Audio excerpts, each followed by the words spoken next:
Boa tarde, hoje é sexta-feira, dia 4 de agosto de 2023. Estamos aqui novamente para um Oriz Podcast Macro. Eu sou Carlos Caval e aqui comigo, como sempre, Marcos Demarque, nosso economista-chefe. Boa tarde, Marcão. Tudo bom, Caval? Tudo certo.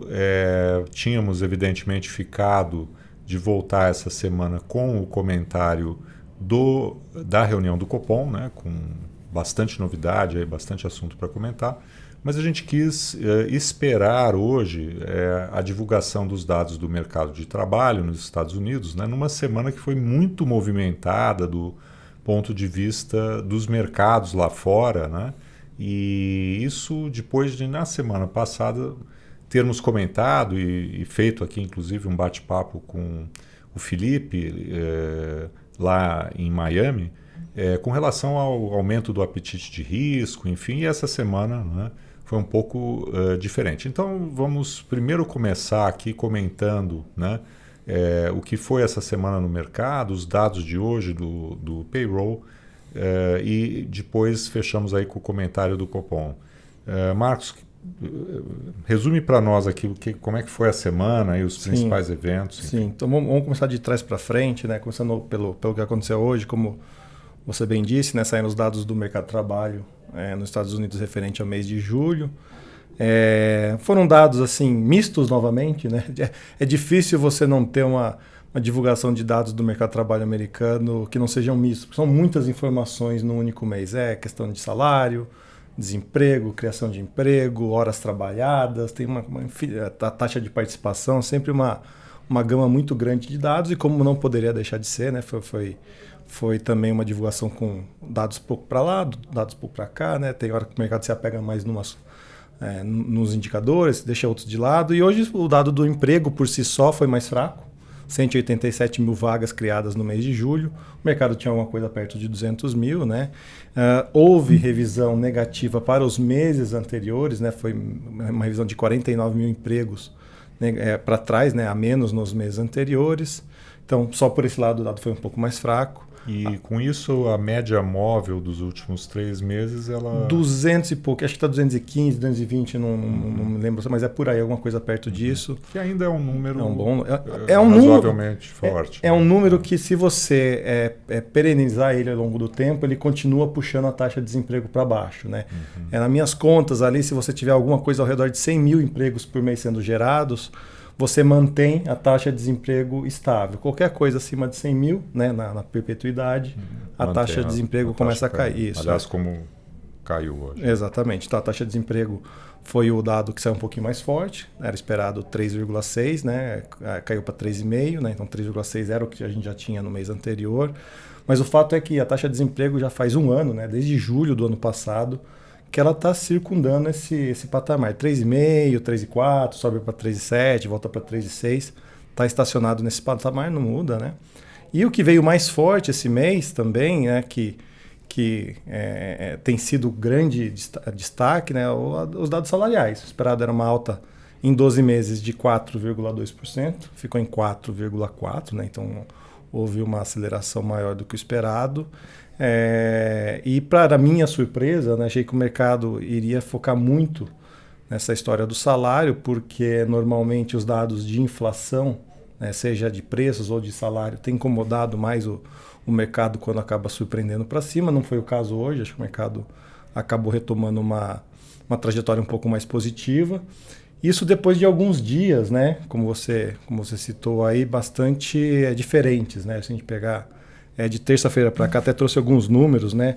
A renda fixa americana, os títulos do governo americano, né? Por exemplo, de 10 anos, né? Subiram 22 bips entre terça, quarta e quinta-feira. É bastante coisa para 3 dias.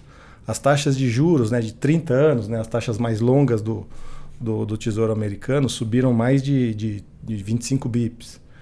Então, houve um estresse bastante grande, né, ao longo da semana com a parte da renda fixa americana, né, com os títulos do Tesouro americano. E com razão, né, vamos dizer assim. Né, a gente nem coloca tanto peso na história do rebaixamento da nota de crédito americana pela Fitch, né, que se deu no começo da semana, mas a gente percebe que, de fato, o mercado ficou um pouco mais incomodado com a história das emissões. Né? A gente destacou, acho que algumas semanas atrás, aqui nos nossos podcasts, que o déficit, né, do governo americano estava muito alto, né, e acho que está fazendo um pouco mais de preço agora. O Tesouro anunciou que vai emitir mais de $1 trilhão para recompor o caixa, sendo que o mercado esperava alguma coisa perto de 700 bilhões, 750 bilhões. Então, esse número bastante significativo fez o mercado ficar um pouco nervoso e penalizou um pouco aí as taxas de juros. Hoje está voltando um pouco, né? As taxas estão um pouco mais comportadas, devolvendo um pouquinho do movimento dos últimos dias.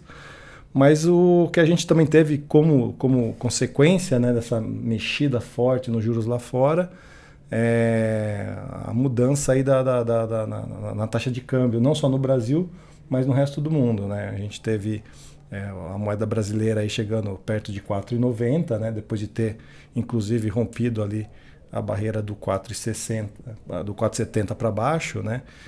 Mas o que é importante destacar aqui, como a gente sempre tem falado, né, Caval, contextualizar um pouco o Brasil. Né? Eu até anotei aqui um pouco.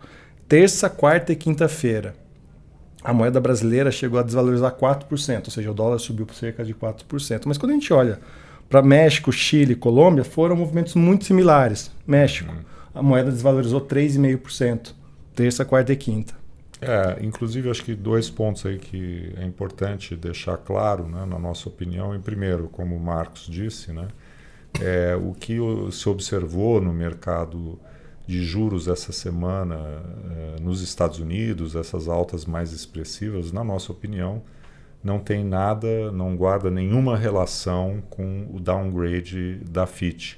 E sim tem mais a ver com esse anúncio aí de uma emissão muito maior do que o esperado por parte do Tesouro norte-americano.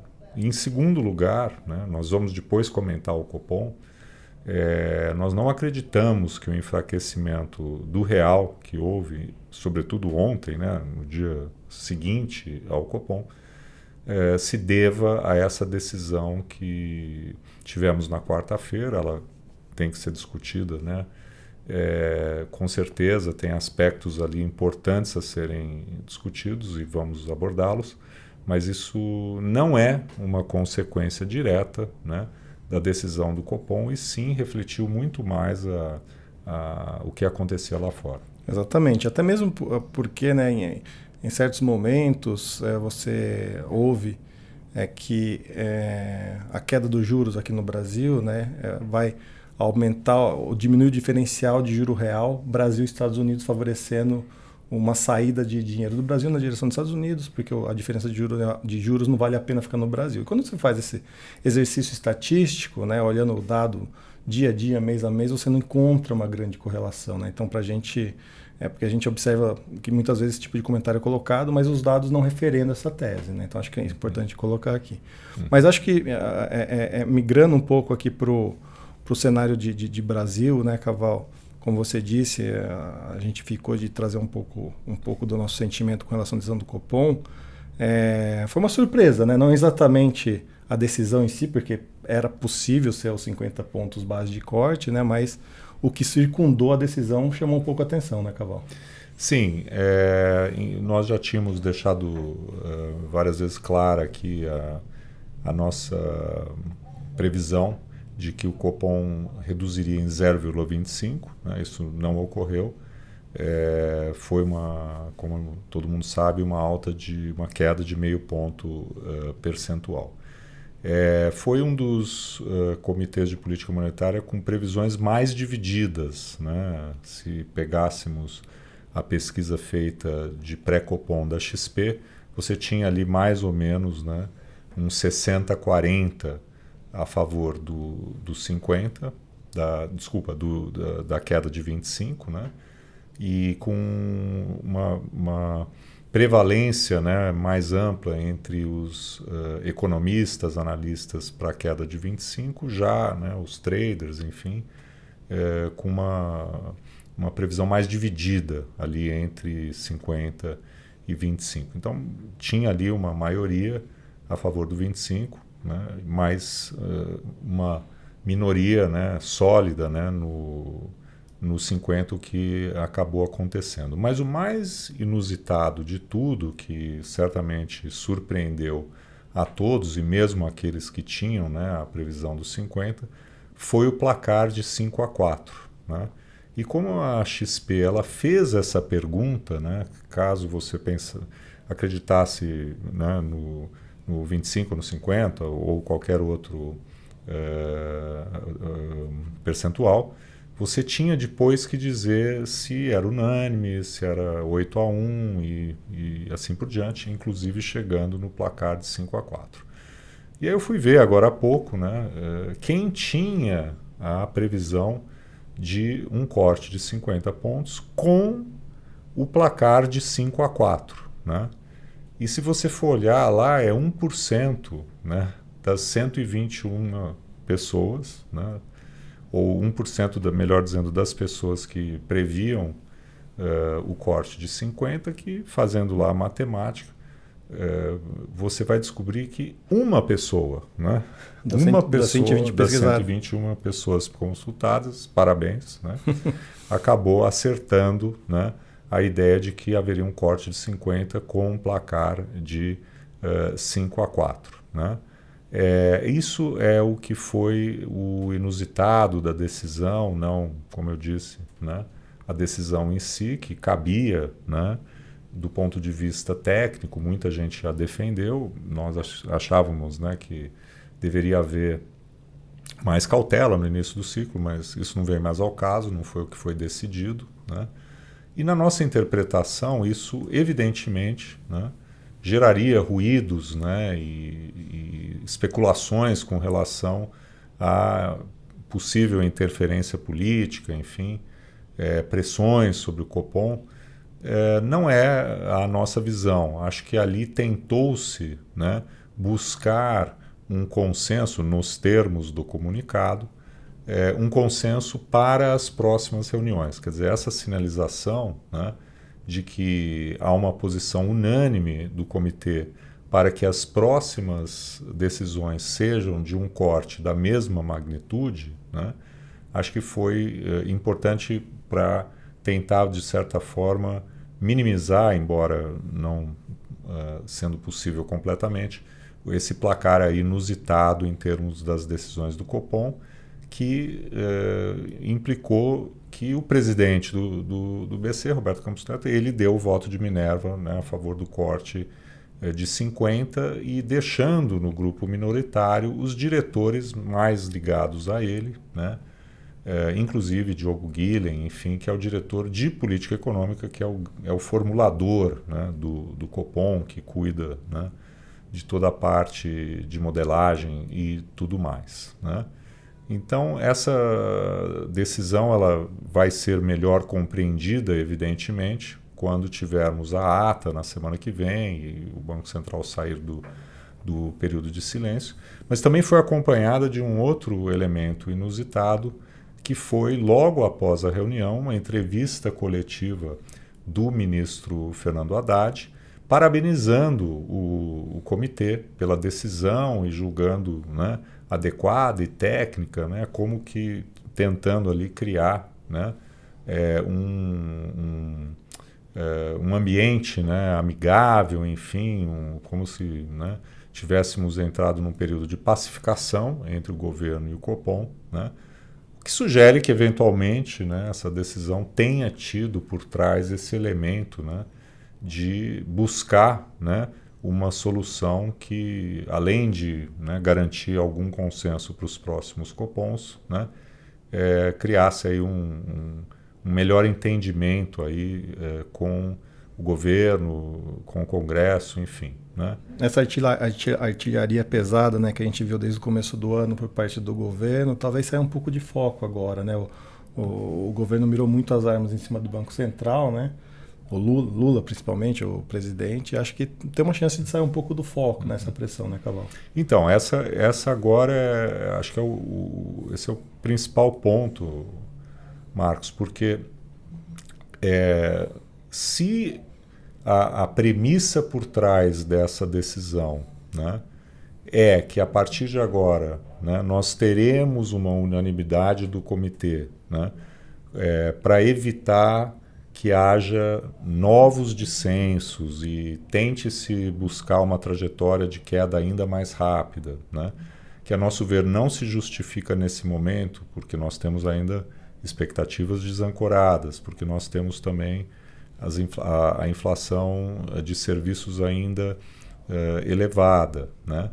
Enfim, num contexto em que a política monetária precisa ainda permanecer contracionista, coisa que o comunicado, inclusive, né, expressou também, né? Se a gente tiver um sinal de harmonia nas próximas reuniões, eu acho que, né, vai ficar um sabor positivo aí dessa decisão, a vida vai seguir, né?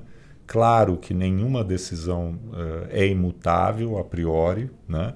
Pode ser que se criem condições, né, para que o BC, o comitê, possa fazer uma aceleração, né, se a inflação cair mais abruptamente, e pode ser, inclusive, que o comitê, frente a uma nova realidade, tem até que reduzir esse ritmo de alta, o que não achamos provável, mas enfim, o contexto, né, dessa sequência de reuniões ele vai ser muito importante, né? Ou vai começar uma nova pressão para uma queda maior na próxima reunião, a próxima reunião vem com dissenso a favor de uma queda maior. Tudo isso vai trazer um efeito indesejado, qual seja, nós assistimos uma reancoragem das expectativas parcial, né, de 4%, enfim, acho que até mais. Para perto de 3,5%. Para 3,5% das inflações longas, né?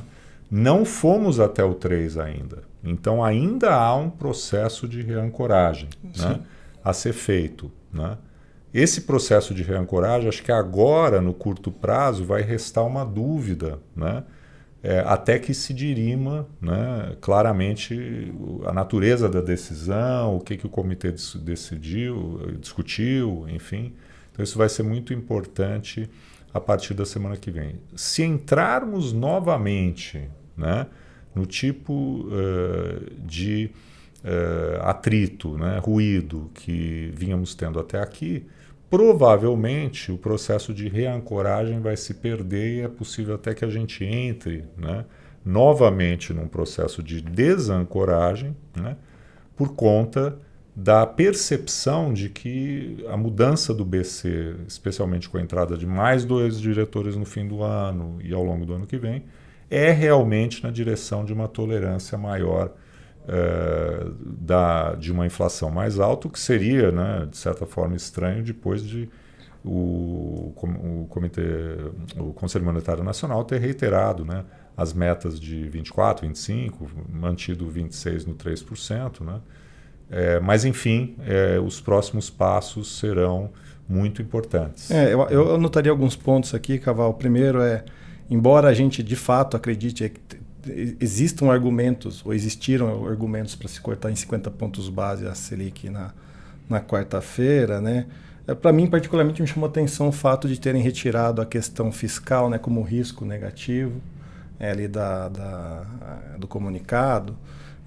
Ainda mais porque, até pouco tempo atrás, era dito que uma coisa é o arcabouço fiscal tramitar no Congresso, outra coisa é ele ser aprovado. Ele não foi aprovado ainda, né? Então, por bem ou por mal, assim, o risco está ali, porque ainda pode alguma coisa mexer de última hora. É improvável, né? Mas não é algo concreto, não se deu, então isso me chamou a atenção, né?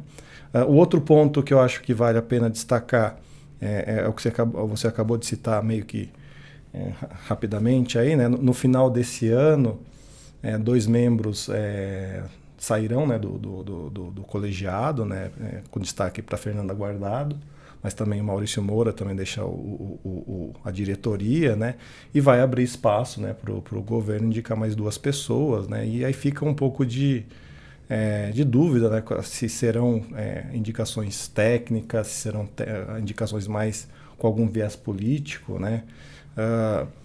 Isso entra no radar porque, inclusive, a gente teve uma indicação aí recentemente, né, para a presidência do IBGE que gerou bastante ruído, né? Então a gente acaba tendo que pensar um pouco nisso. As próprias curvas de juros, né, após a decisão, acabaram reagindo na direção de ampliarem a inflação implícita esperada para os próximos anos, né? Então, assim... Subiu cerca de 20? Horizontes ali a partir de 5 anos subiram 20 bips, né? A inflação esperada. Bastante coisa. É bastante coisa. Tudo bem, um dia só seja demasiado aqui, colocar muito peso, tem que tomar cuidado, mas aconteceu esse movimento, né? E uma outra coisa interessante que eu destacaria por fim aqui é que, se você olhar na curva de mercado, está se precificando que em dezembro do ano que vem, a Selic vai chegar em 8,9%. Não é muito diferente do que a gente tinha até a semana passada, que estava em 9%. São apenas 10 bips.